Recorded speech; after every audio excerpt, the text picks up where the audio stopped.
High বন্ধুরা, দেখো দ্বিতীয় তারাপীঠ চলে এলাম আমি। এটা আমার সোনামা মন্দিরে প্রবেশ করছি। মন্দিরটা দেখো কত সুন্দর লাগছে। দ্বিতীয় তারাপীঠ, জয় মা তারা। দেখো আমার মেয়ে ঘুরে ঘুরে উপরে উঠছে, কত সুন্দর লাগছে মন্দিরটা দেখো। ভিতরে ঢুকছে আমার সোনামা, আমি আমার মেয়ে চলে এলাম।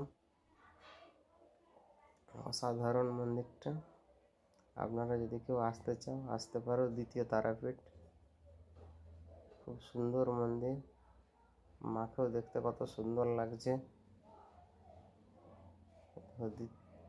তারা মা, জয় মা কালী। আমি আমার মেয়ে চলে এলাম।